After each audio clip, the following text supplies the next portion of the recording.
শূন্যরেখায় BSF এর বেড়া তৈরি নিয়ে চাঁপাইনবাবগঞ্জের সীমান্তে দুদিন ধরে চলছে উত্তেজনা। এরই মধ্যে সোম ও মঙ্গলবার বিকেলে বিজিবি বিএসএফ এর 2 দফা পতাকা বৈঠক অনুষ্ঠিত হলেও কোনো সিদ্ধান্তে আসতে পারেনি তারা।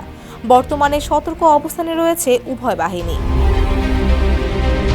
জানা গেছে, আন্তর্জাতিক সীমান্ত পিলার 177/1S ও 2S এলাকায় 5-6 মাস আগে বিগত আওয়ামী লীগ আমলে সীমান্তের নো ম্যানস ল্যান্ড থেকে 50 গজ এগিয়ে বাংলাদেশের অভ্যন্তরে কাঁচা রাস্তা নির্মাণ করে ভারত।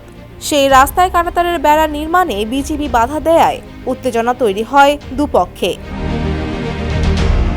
এদিকে সীমান্তে বাংলাদেশের ভূমি রক্ষায় স্থানীয় বাংলাদেশিরা ক্ষোভ জানিয়েছেন এবং বিএসএফ এর অবৈধ কর্মকাণ্ডকে প্রতিহত করতে বিজিবির সঙ্গে তারাও দিনব্যাপী সীমান্তে অবস্থান নেন। একইভাবে বিএসএফ এর সঙ্গে ভারতের নাগরিকদের অবস্থান নিতে দেখা যায়। গেল মঙ্গলবার সকাল থেকে সীমান্তে অতিরিক্ত বিজিবি মোতায়েন করা হয় এবং বিজিবির সেক্টর কমান্ডার ঊর্ধ্বতন কর্মকর্তারা ঘটনাস্থল পরিদর্শনের পরও অবস্থান করেছেন।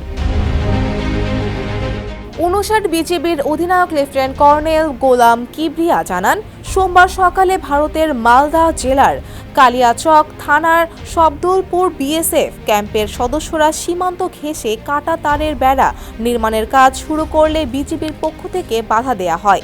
ফলে দুপক্ষের মধ্যে পতাকা বৈঠক হলেও কোনো সমাধান হয়নি।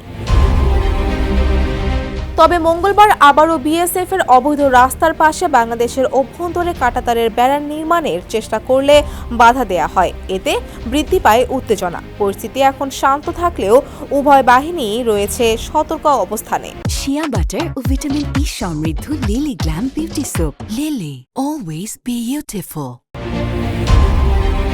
এদিকে কলকাতা প্রতিনিধি জানান, পশ্চিমবঙ্গের মালদা জেলার বৈষ্ণবনগরের সুখদেবপুর এলাকায় প্রায় 100 মিটার অংশে কোনো কাঁটাতারের বেড়া নেই। ভারত বাংলাদেশ সীমান্ত এখানেই প্রায় উন্মুক্ত। এমন পরিস্থিতিতে বিএসএফ কাঁটাতারের বেড়া নির্মাণ শুরু করলে আপত্তি জানায় বিজিবি। ফলে মাঝপথেই বন্ধ করে দিতে হয় কাঁটাতারের বেড়া নির্মাণ কাজ।